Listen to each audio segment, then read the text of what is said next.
Para siswa kelas 12, apa kabar Anda hari ini? Semoga sehat semua ya.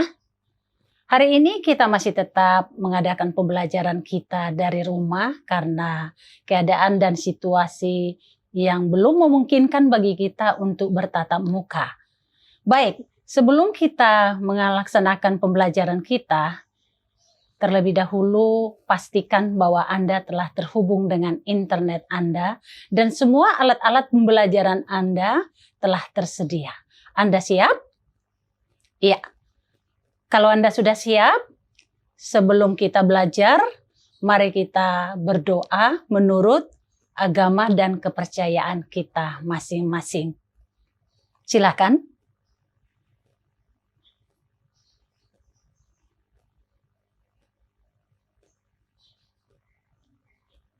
Amin. Dan jangan lupa Anda mengisi daftar hadir pada hari ini, sehingga Ibu akan mengetahui siapa saja yang hadir dan yang tidak hadir pada pembelajaran kita kali ini. Ya, kita akan masuk dalam pembelajaran kita, tapi saksikan lebih dahulu cuplikan video dari Kota Tenggarong sebagai bahan pembelajaran kita pada teks cerita sejarah. Selamat menyaksikan.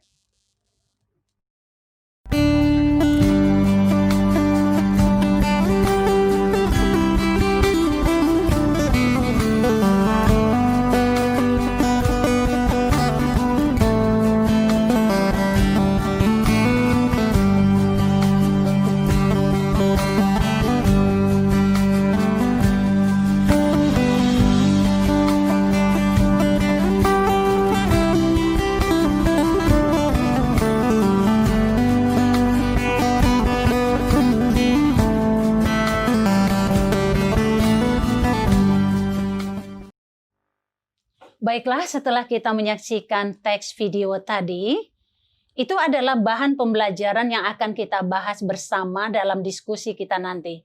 Dan Anda masing-masing akan memberikan pendapat Anda masing-masing kepada Ibu, bagaimana tanggapan Anda. Tapi sebelum itu, mari kita akan mempelajari terlebih dahulu hal-hal apa yang akan kita peroleh pada hari ini. Yang pertama, kita harus mengetahui tentang tujuan pembelajaran. Tujuan pembelajaran itu adalah agar setiap peserta didik memahami tentang struktur teks cerita sejarah, ciri-ciri teks cerita sejarah, kemudian fungsi cerita sejarah, dan nilai-nilai teks cerita sejarah, dan kaidah kebahasaan teks cerita sejarah. Yang berikutnya, materi pokok dalam pembelajaran kita pada saat ini yang pertama, pengertian teks cerita sejarah. Yang kedua, struktur teks cerita sejarah. Yang ketiga, ciri-ciri teks cerita sejarah. Yang keempat, nilai-nilai yang terkandung dalam teks cerita sejarah. 5, fungsi teks cerita sejarah, dan yang keenam adalah kaidah kebahasaan teks cerita sejarah. Ya, baik. Ibu akan menjelaskan kepada Anda satu persatu dari materi pokok kita. Silakan Anda perhatikan baik-baik dan silakan Anda mencatat pokok-pokok yang sangat penting dari pembelajaran kita hari ini. Yang pertama adalah pengertian sejarah. Sejarah adalah peristiwa masa lampau yang berisi fakta dan data dapat dibuktikan secara autentik. Artinya bahwa sejarah itu adalah nyata. Apa yang nyata? Yang nyata adalah peristiwanya, tokoh-tokohnya, latarnya, ada bukti. Dapat dibuktikan secara autentik. Tetapi teks cerita sejarah adalah cerita rekaan yang diangkat dari nilai-nilai sejarah.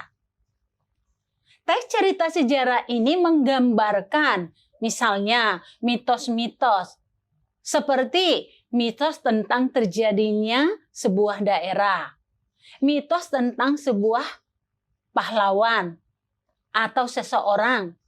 Yang berikutnya mitos tentang asal-usul kepercayaan, dan lain-lain. Anda paham sekarang? Yang berikut, ciri-ciri teks cerita sejarah. Ciri-ciri teks cerita sejarah itu ada yang disebut dengan kronologis.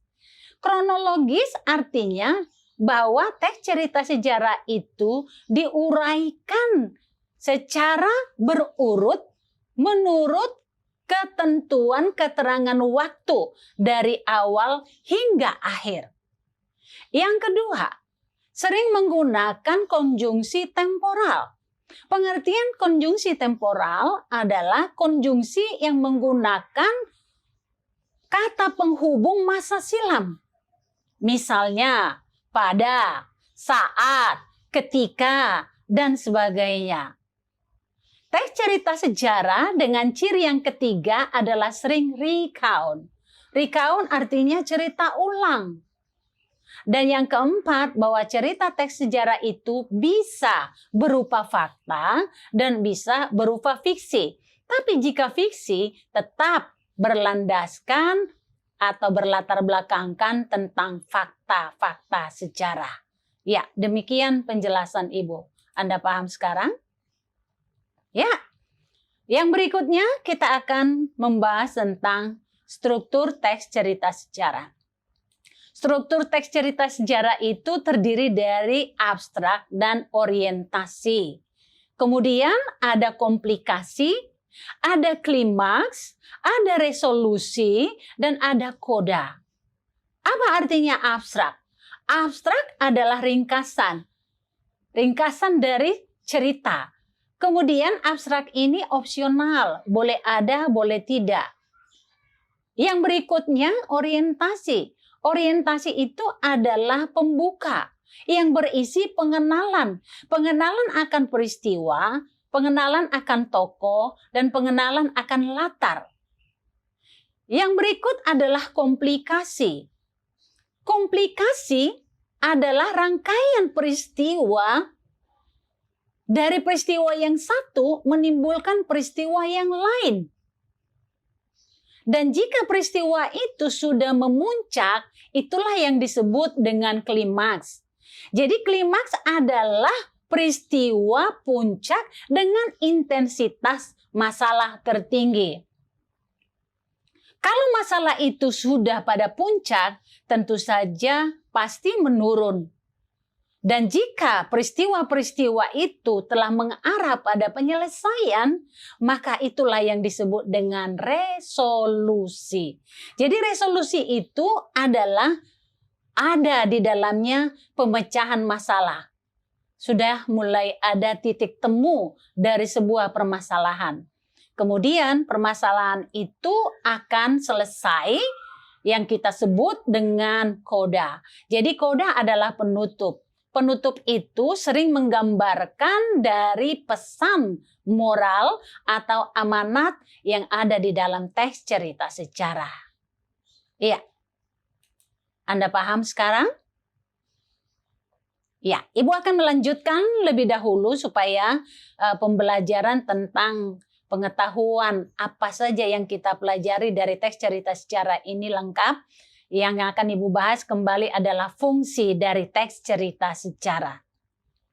Fungsi dari teks cerita sejarah itu ada yang disebut dengan rekreatif, instruktif, inspiratif, edukatif. Nah, apa maksud dari fungsi ini? Ya, fungsi rekreatif artinya bahwa teks cerita sejarah setelah pembaca memahami dan menikmati teks cerita sejarah, pembaca itu memperoleh hiburan, rekreasi dari sebuah cerita teks sejarah tersebut. Yang kedua, inspiratif. Setelah pembaca memahami teks cerita sejarah, muncul di dalam pikiran bahwa dia memiliki ide-ide kreatif. Yang ketiga, instruktif. Pembaca dapat merekonstruksi sejarah dengan sudut pandang yang berbeda. Dan yang terakhir, edukatif. Edukasi adalah pendidikan, berisi pendidikan, bahwa dari teks cerita sejarah itu pembaca memperoleh nilai-nilai pendidikan di dalam kehidupan kita sehari-hari. Ya, itu penjelasan Ibu tentang fungsi teks cerita sejarah. Yang berikutnya adalah kebahasaan dari teks cerita sejarah. Ya, yang pertama ada disebut pronomina. Pronomina, ya ini berasal dari bahasa Inggris ya. Tapi kita Indonesiakan dengan pronomina. Kata ganti. Bahwa teks cerita sejarah sering menggunakan kata ganti. Ya, kata ganti di dalam bahasa Indonesia itu misalnya kata ganti orang pertama tunggal, saya. Ya. Kata ganti orang pertama jamak, kami. Kata ganti orang kedua tunggal, kamu. Kata ganti orang ketiga tunggal, dia, ia. Ya.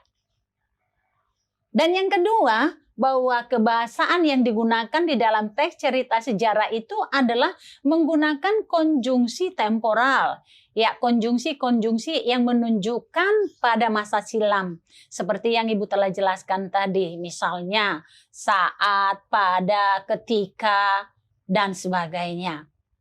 Yang berikutnya, bahwa teks cerita sejarah itu adalah dapat menggunakan verba. Verba itu adalah kata kerja. Bisa disebut dengan verba material. Verba material adalah bahwa partisipan menggunakan atau melakukan kegiatan. Misalnya menulis, menyerang, makan, dan sebagainya. Jadi kata kerja. Dan yang berikutnya adalah frase adverbial. Adverbial adalah kata keterangan. Kata keterangan yang dimaksud di sini bisa keterangan waktu, keterangan tempat, keterangan keadaan, dan lain-lain. Ya, itu kebahasaan dari teks cerita sejarah. Yang berikut, bahwa teks cerita sejarah juga memiliki nilai-nilai yang terkandung di dalamnya. Misalnya, nilai moral, nilai religius, nilai sosial budaya, nilai kepahlawanan, bahkan nilai-nilai pendidikan atau edukasi. Anda paham tentang nilai moral? Ya, benar. Bahwa nilai moral itu adalah nilai-nilai yang menjelaskan tentang karakter, perilaku baik dan buruk tentang seorang tokoh. Ya. Yang kedua, tentang religius. Nilai-nilai yang terkandung di dalam teks cerita sejarah itu ada juga yang disebut dengan nilai-nilai religius. Nilai-nilai keagamaan. Yaitu yang mengatur hubungan manusia dengan Tuhan. Jadi di dalam teks cerita sejarah sering kita menemukan nilai-nilai keagamaan. Karena bangsa Indonesia itu adalah bangsa yang beragama, bangsa yang percaya kepada penciptanya. Yang berikut, nilai sosial budaya. Nilai sosial budaya itu adalah nilai yang mengatur hubungan antara manusia yang satu dengan individu lain. Dengan demikian juga diatur oleh tatanan kehidupan seperti adat istiadat, budaya, seni, dan sebagainya. Dan nilai yang berikutnya adalah nilai kepahlawanan. Nilai kepahlawanan ini sering kita temukan pada cerita-cerita tentang kepahlawanan. Seperti dalam teks cerita sejarah yang akan kita bahas nanti. Kita menemukan tentang kepahlawanan dari seorang tokoh pahlawan atau raja Kutai Kartanegara, Kalimantan Timur ya. Tapi nanti akan kita jelaskan secara rinci. Yang berikutnya adalah nilai edukasi. Jadi nilai edukasi itu adalah nilai-nilai pendidikan yang memberikan pendidikan di dalam kehidupan manusia. Ya.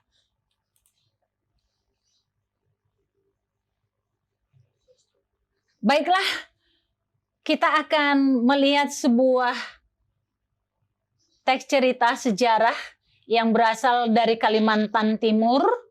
Anda bisa melihat pada layar Anda, di sana tertulis dengan judul Aji Batara Agung Dewa Sakti dengan Putri Karangmelenu. Ini adalah tentang kisah Raja-Raja Kutai Kartanegara pada zaman dahulu. Silakan Anda membaca terlebih dahulu. Baru nanti kita akan memperbincangkan dari isi teks cerita sejarah ini. Baiklah, setelah Anda membaca teks cerita sejarah tadi, Ibu akan memberikan satu contoh kepada Anda tentang struktur dari teks cerita sejarah. Nah, paragraf yang pertama itu disebut orientasi atau pengenalan terhadap peristiwa, tokoh, dan latar yang digambarkan di dalam teks cerita itu. Itu adalah gambaran orientasi. Dan paragraf kedua dan ketiga adalah komplikasi. Komplikasi itu tadi Ibu katakan bahwa itu adalah rangkaian peristiwa yang terjadi dari sebab akibat. Jadi paragraf kedua dan ketiga itu adalah komplikasi. Selanjutnya paragraf keempat berisi tentang klimaks. Di mana klimaks dari cerita teks sejarah tersebut menggambarkan bahwa Putri Karangmelenu kembali ke asalnya, yaitu di bawah Sungai Mahakam. Paragraf terakhir, yaitu paragraf kelima, berisi resolusi dan koda. Artinya bahwa Raja Agung Batara Sakti kembali ke negerinya setelah mengadu ayam ke negeri orang, tetapi sayang Permaisuri tidak lagi ditemukan di dalam kerajaannya, dan akhirnya dia menyesali dirinya bahwa dia telah menyia-nyiakan keluarganya. Dan raja pun kembali menyusul sang putri. Ya, pembahasan kita berikutnya adalah nilai-nilai yang terkandung di dalam teks cerita sejarah. Dari hasil pembahasan kita yang terdapat di dalam teks cerita sejarah tersebut, nilai yang terkandung di dalamnya adalah yang pertama nilai religius, yaitu mengatur hubungan manusia dengan Tuhan. Dan yang kedua adalah nilai sosial budaya. Di dalam teks cerita tersebut tergambar hubungan antara masyarakat yang satu dengan masyarakat yang lain terjalin dengan baik. Kemudian mereka melestarikan budayanya pada saat pernikahan dari Putri Karangmelenu dengan raja, ya, senantiasa menggunakan adat istiadat setempat dan juga seni yang digunakan oleh masyarakat Kutai Kartanegara. Yang ketiga adalah nilai moral. Nilai moral yang terdapat di dalam teks cerita tersebut adalah kita tidak perlu meniru bagaimana tingkah laku dari Raja Aji Batara, karena ya di samping seorang raja, beliau tidak atau kurang memperhatikan kehidupan keluarganya. Ya, demikian penjelasan Ibu tentang teks cerita sejarah yang baru saja kita bahas. Baiklah, sebagai tugas Anda, Ibu memberikan Anda kesempatan untuk menentukan kaidah kebahasaan teks cerita sejarah dari Batara Sakti dan Putri Karangmelenu tersebut. Jadi Anda boleh menentukan unsur-unsur kebahasaan yang terdapat di dalam teks cerita sejarah tersebut. Anda boleh mengirimkannya ke Ibu lewat WA kita, dan nanti Ibu akan memeriksanya. Silakan Anda mengirimkannya dengan segera.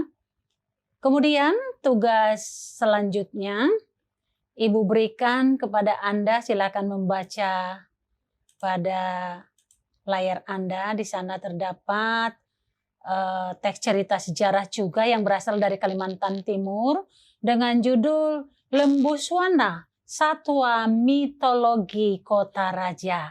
Nah, hal yang Anda bahas di dalam teks cerita sejarah ini adalah yang pertama, analisislah struktur teks cerita tersebut.